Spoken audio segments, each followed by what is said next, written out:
by staff and members of the board. I indicate to you that there are 20 people who wish to be heard by way of public comment.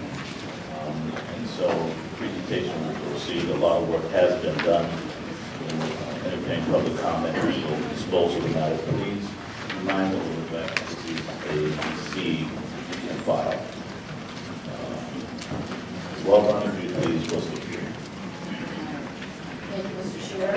I refer you absolutely right as a receive and file we promised about 6 months ago or so, and you in October at this board meeting to discuss a framework for the potential ballot measures. So that is indeed what we have for you to consider, and we'll take a month to consider this, bring it back to the next month's board meeting. And I have here with me David Yale and Brad McAllister. We have a show to walk you through that will take you through basically all of the attachments to the board report that you have. There's quite a lot of information in here, and so we're happy to walk through it with you. All right, David? Please proceed. That would be a slideshow. Yes, a PowerPoint show. Rather than a show, right? Good. Thank you, Mr. Chairman, members of the board. I'm David Yale, Managing Executive Officer of Planning, Programming, and Grants. We are first going to update you on our progress today. We've had a very long bottoms-up process here, over 190 meetings leading to stakeholder feedback and sub-regional priorities being identified. We are continuing the dialogue on the sub-regional priorities, and we are working on a regional facilities priority as well.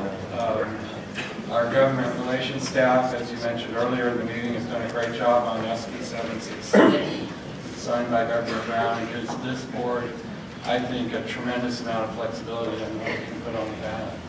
The current status of our process is, of course, this report, a performance metrics framework, a long-range plan potential ballot measure, working assumptions that we will present. I'm going to get back to those later in the presentation.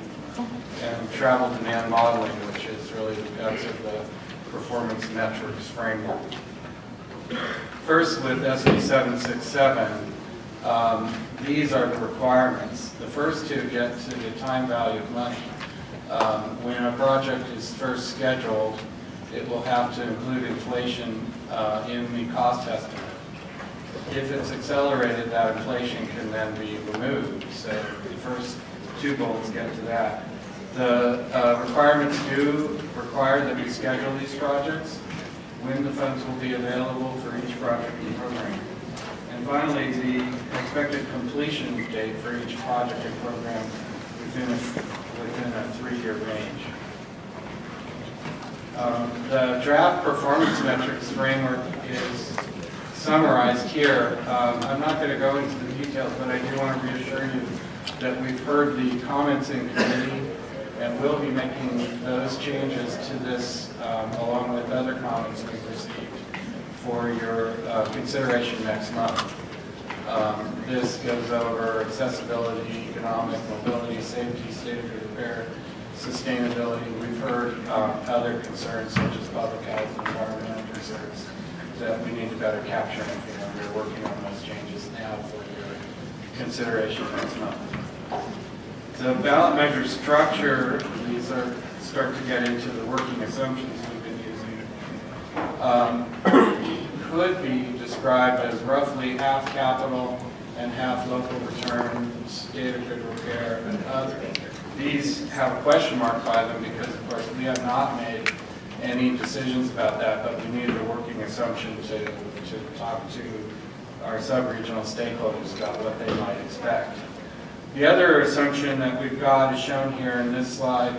A new half-cent sales tax coupled with a renewal of an existing tax would enable us to raise roughly $120 billion. Now that's a year of expenditure dollar amount, so it goes through 2057 and is not worth that much in today's dollars, of course. Using those assumptions, we had a discussion with our sub-regional stakeholders about geographic equity. If you had high employment in your area, you would want us to use employment as the measure of geographic equity. If you had high population want us to use the population measure instead. And if you were in a low growth area, you would want current or high growth area future. So to get through this big debate, we've identified each area's optimal percentage and agreed that if in our long-range plan we could come up with revenues that would supplement each area's amount to accommodate their optimal share, that's how we enabled ourselves to get past the geographic equity problem. That resulted in the targets on the lower part of this graph. And what's important about these is, again, the time value of money question. When you incorporate the cost of inflation, you get one set of numbers, and when you use them in current dollars, you get another. We're using current dollars right now because we don't have a schedule yet. And the project costs are in current dollars. So that second set of numbers there is the ones that we're working in the sub-regions, and you'll see tie back to attachment D, the sub-regional input we got that we are now working with them to finalize for next month's meeting. The last slide is our roadmap going forward. We have a major challenge ahead of us, but I think we're in very good shape relative to where we were in Measure R. I think I got my first Measure R phone call in September before the vote. So we had less than a year in Measure R, and we're pretty far along compared to that.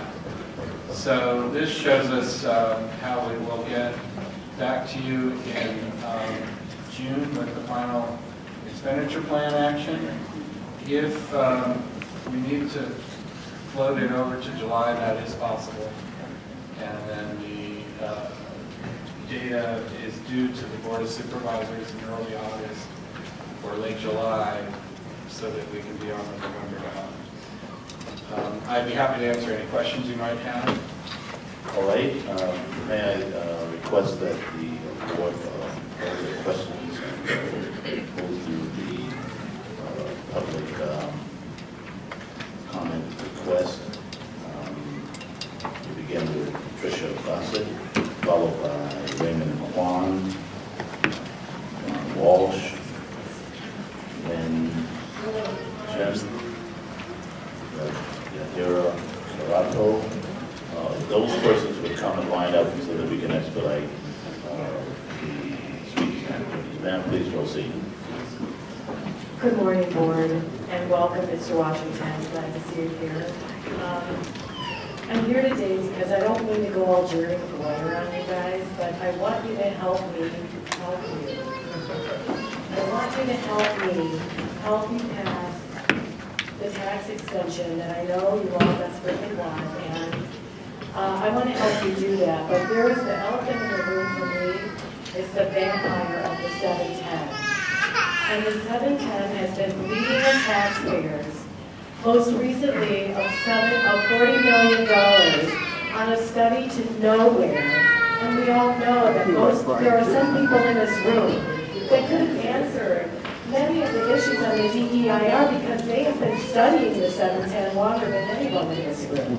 And they know everything about it. We know it's bad news. We need to release the money back into the highway fund for projects that put LA Thank you. Your time has expired. World-class city status, which is where we're all headed. And thank you for your time. Thank you for your testimony. Next speaker, please. SR 71 tunnel needs to be eliminated from potential funding from the R2 for the simple reason that it doesn't work very well. I don't need to get into that. And mainly on the basis of the cost-benefit analysis, which was seriously flawed. And the way Metro handled that, it was very tardy, heavily biased, only mentioned net present value when they ignored cost-benefit ratio, which is part of the bias. Very inaccurate as far as the cost estimate of $500 million per mile versus 1 million miles per mile. Inconsistent that it measured the value of time between commuters on a train and a driver completely differently. These criticisms are not just mine, they're from committee activist Jan Suhu, former Assemblymember Anthony Portantino, State Senator Blue. Basically, this leads to generalized mistrust of Metro handling multi-billion-dollar projects. I don't think you want that message to be transmitted by us to voters. Thank you. Thank you. Next speaker, please. President of the Canada Cambridge, I support the ballot measure, but we should postpone its release to a later year, like 2018. California is undergoing a major transformation in transportation planning now. The CEQA guidelines governing the traffic impact are changing. Our new measures should echo all these changes. Also, Metro needs to conduct a post-project assessment of those the traffic performance of the recently completed major improvement like the 405 concrete, and compare the actual performance today with the prediction we made years ago. And we should include this comparison in the matrix for the evaluation and selection of our new project. So I think we should postpone the release and for the time to do more study and preparation to ensure its success. Thank you. We thank you for your testimony. Next speaker, please. Good morning. I'm Dr. Marina Kubestrian, a member of the South Pasadena City Council, and I'm speaking today on behalf of the Connected Cities and Communities, consisting of the cities of Pasadena, South Pasadena, Sierra Madre, Glendale, La Cañada, Flint Ridge, plus the Natural Resources Defense Council and the National Trust for Historic Preservation. On behalf of those looking for real solutions to the SR 710 conundrum, we are pleased that the North 710 Tunnel project is not on any priority list in this framework. The many detailed comments on the SR 710 EIR seriously call into question the viability of the tunnel project. Besides being a massive waste of money that could be better and more effectively used on a range of better projects in the region, the 710 tunnel proposal presents significant legal, health, engineering, and traffic challenges that Caltrans has not even started to address adequately. It would also adversely affect historic neighborhoods in several communities. As you know, we have proposed beyond the 710 a thoughtful, professional package of ideas of how to solve the problems of the 710 with a modern, Thank you for your testimony. multimodal approach. We thank you for your testimony. Thank you. Indeed.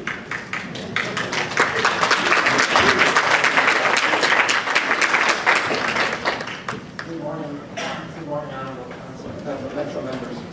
My name is Dr. Richard Schneider, and I am also a member of the City Council of the City of South Pasadena. Our city has always supported multimodal transportation, and we are strongly in support of the Measure R2, especially the transit projects involved in it. However, we cannot support Measure R2 if it includes any reference and any funding for the continuance of the 710 tunnel. I would like to show you a map. This one is of the projected pathway of the 710 tunnel. It goes through 3 cities. It goes through Los Angeles, South Pasadena, and Pasadena. All 3 cities have resolutions opposing the tunnel, and it cannot be built without the agreement of these cities with the state. So I advise you, I urge you to make sure there's no 710 reference in the Measure R2. Thank you very much. Thank you for your testimony. Call Carol Kramer, Joe Cano, Jan, Mike Hanson. If you would position yourselves accordingly, you can then proceed, sir. If you forgot me, I'm Dr. Bill Sherman. Didn't forget you. Okay, City of South Pasadena. I'm going to boil it down just to the essence. If you want R2 to pass, probably any further consideration of the SR7 tunnel, then do it now. Thank you very much for consideration. Thank you, Dr. Sherman. Appreciate it. Next speaker, please. Good morning, members of the board. As much as I support transit, Your name, please, ma'am. I'm sorry, my name is Carol Kramer. As much as I support transit, I will fight Measure R2 if the SR 710 tunnel remains on the table. Measure J failed by a slim margin because of the tunnel. Since then, organized groups fighting the 710 tunnel have exploded in size. I urge you to remove the tunnel from any consideration, or Measure R2 will lose by an even wider margin this time around. The Metro Board has to face the political reality that the tunnel is a millstone that will sink Measure R2. Thank you.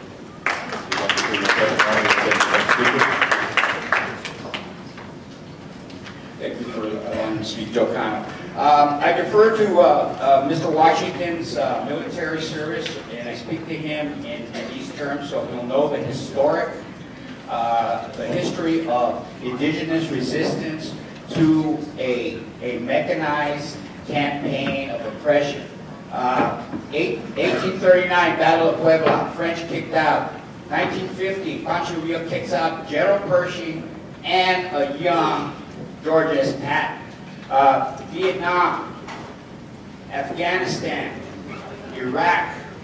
Do not underestimate the passion and the dedication of people that do not want certain things imposed upon them. And this 710 tunnel is going to be an imposition and destruction of a majority Mexican-American community. Member Solis, you have an impeccable record of social justice. Do not let it be tarnished by allowing this project in our neighborhood, El Sereno. Thank you for your testimony.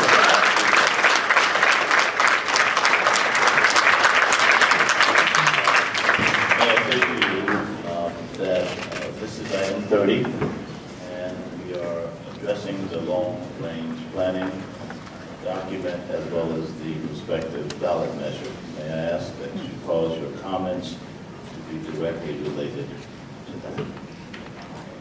Thank you. Good morning. My name is Elida Sabato, and I work for the Trust for Public Land, and we're a member of the Environmental Coalition.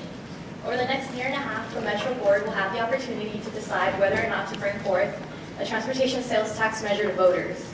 As Metro considers the project package to include in the future measure, Metro has the opportunity to not only transform our region's transportation system, but also help our region reduce harmful emissions from cars, make our streets safer to walk and bike, connect more people to jobs and recreational places, and help address our current and future climate and drought challenges. We encourage the Metro Board to embrace its regional planner role and to use the forthcoming performance metrics to figure out which transportation investments will yield greater results than just the sum of all the sub-regional parts. We're excited about the opportunity to work with Metro's staff and board to capitalize on the environmental and place-making benefits of transportation and transit projects. Thank you. Thank you for your testimony.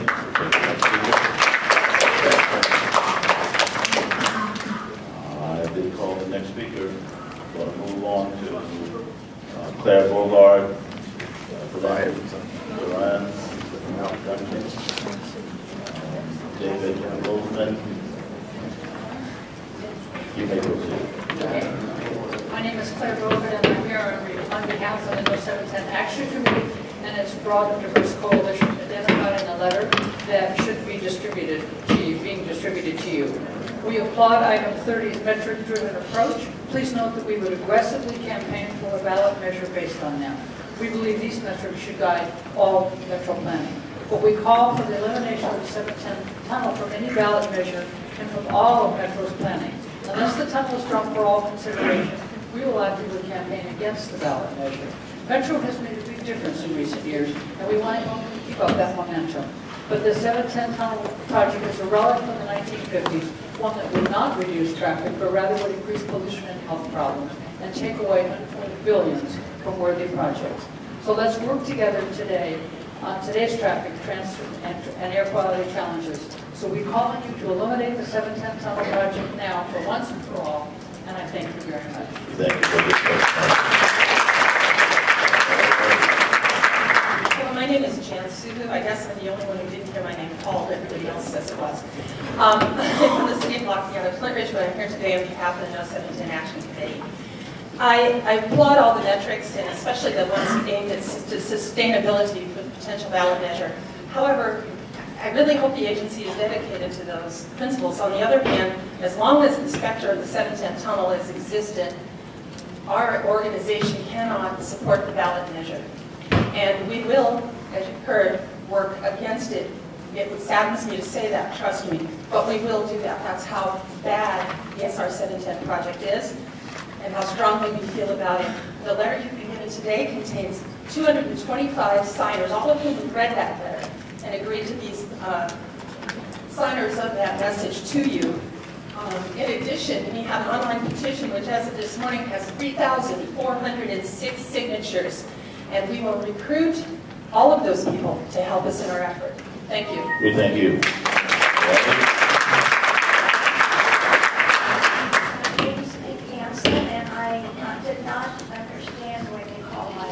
You are in order, so proceed. Thank you. Yes. Respectfully request the elimination of every variation of the tunnel alternative from all of Metro's plans. It is flawed, profligate, misguided, and environmentally harmful. The billions that would be spent on the tunnel could better be spent for not one but dozens of transportation needs that would enhance and improve our regional transportation. A multimodal alternative that has been consistently requested by the affected cities would be a far superior and effective project. So we vigorously oppose Measure R2 if the tunnel is not eliminated from all considerations. Thank you. We thank you for your testimony. Hello, my name is Glenn Duncan. I'm a resident of South Pasadena. I'm against this measure if it includes the 710 tunnel. You already have letters on BIR from the U.S. Environmental Protection Agency, South Coast Air Quality Management District, Natural Resources Defense Council, physicians and research scientists from the USC Keck School of Medicine, UCLA, UC Irvine, Los Angeles County Department of Public Health, and others have identified the 710 tunnel excuse me, that the 710 tunnel would increase air pollution and damage public health through increased cancer, asthma, and heart disease. I am, as a board consultant for the South Coast Air Quality Management District, I would like to call your attention to their letter. I have copies here for all of you. Thank you for your testimony, sir. Thank you.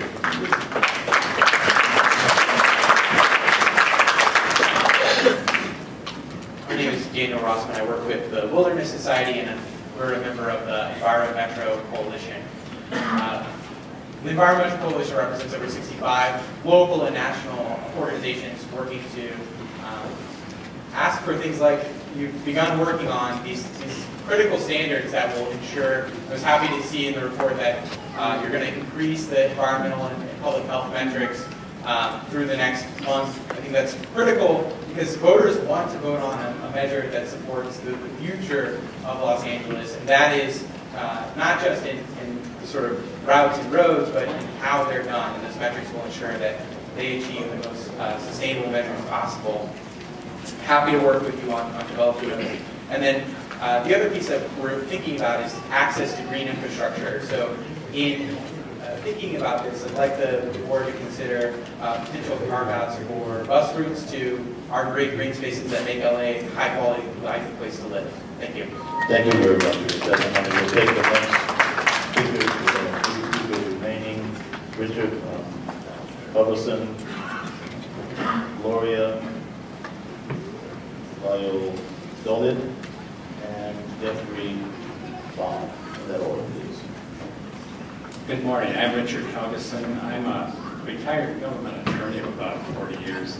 And like a lot of people, I feel that these sales tax revenues, these Measure R monies, should be spent on mass transit and light rail and not on freeway expansion, and especially not on something like the 710 tunnel, on freeway tunnels. A short time ago, a member of this board made a comment in a public speech that Measure R2 should satisfy 3 R's. It should be regional, reasonable, and responsible. And I submit the 710 tunnel project doesn't satisfy any of these criteria. Thank you very much. Thank you. Gloria Valladolid, please remove the 710 tunnel from any of your planning. I live in Alhambra and I belong to the Alhambrans against the 710. Our traffic problem is caused by our irresponsible city council who is developing like crazy as though we had clean air and enough water. And I might add that Los Angeles should also stop their overdevelopment because we don't have water and we have the worst air in the United States. All right, thank you. to members of the board. Thank you for having this public forum and to consider this issue. My name is Jeffrey Baum. I am president of the West Pasadena Residents Association, which represents more than 7,000 households in West Pasadena. Also a member of the Pasadena Alternatives Working Group, which was appointed by the city manager of Pasadena, and the city council adopted our recommendations to encourage multimodal solutions to transit for the future, especially in light of the proposed 710 tunnel. I sent you all a letter on behalf of the Residents Association that I hope you've received. I want to just underscore that we want to work cooperatively with the Metro Board in encouraging multimodal transportation. I took the Metro here to this meeting, for example, and I think that we want to get people out of their cars, but we steadfastly oppose any consideration of the tunnel as a part of this, and as many have said, we would not only oppose the tunnel, but we would have to actively oppose the ballot measure if that was included. Thank you very much. We thank you for your testimony. I note the name of Claire. Claire, are you here? From Enviro Metro. All right, Claire is the last person to be heard. This submitted her slip, but you are indeed the last speaker. Thank you so much. Claire Robinson with Enviro Metro. Delighted to be here. We've been here before talking about transformation of our waterways into a systematic network of trails from east to west, north to south, and looking to have publicly managed transit to help us access public lands. We're delighted to think of how our region in the future could continue to be world-class and really focus on quality of life. We're looking for metrics separated in our long-range plan and for our measure, clearly outlining all aspects of health. Probably the most impactful agency in the region is the Metro Transit Agency in terms of quality of life. We urge you to really consider that your agency is a quality of life organization as well as a transportation organization, and foster convergence between water resources, transit, biodiversity, open space, so that we can dovetail these major infrastructure pieces and remain world-class and sustainable. Thank you so much. Thank you for your testimony. That concludes the members of the board. There may be questions you pose to staff. I remind you that this is simply a receive and file, consider the status update, and more to come. Mr. Garcetti. Thank you very much, Mr. Chair, and thank you to the members of the public who have taken time off their days to be here. This is a great attendance today. Thank you to board members and especially to the staff who's been working over 190 meetings, as you mentioned, which is one of the best public processes I've seen in my time as an elected official. I think for all of us on this board, our number one priority is to try to ease congestion and improve the quality of life for LA County residents. It's quality of life, it's public health, it's economic competitiveness in the future. Metro is no question in a growth phase, transforming our infrastructure with new rail lines, express buses, road improvements, so whatever mode, whether you drive, whether you ride, whether you walk, Metro is engaged in trying to improve that. And it's really not something the Metro is doing for folks. The folks asked Metro to do it when they passed Measure R. It was a demand of the people and by the people, whether that's in San Gabriel Valley, in the east side, in San Fernando Valley, the South Bay, the west side, and all the way up to the Antelope Valley. We're seeing that, and certainly in my travels, talking to my fellow mayors around the county, I've heard that quite a bit.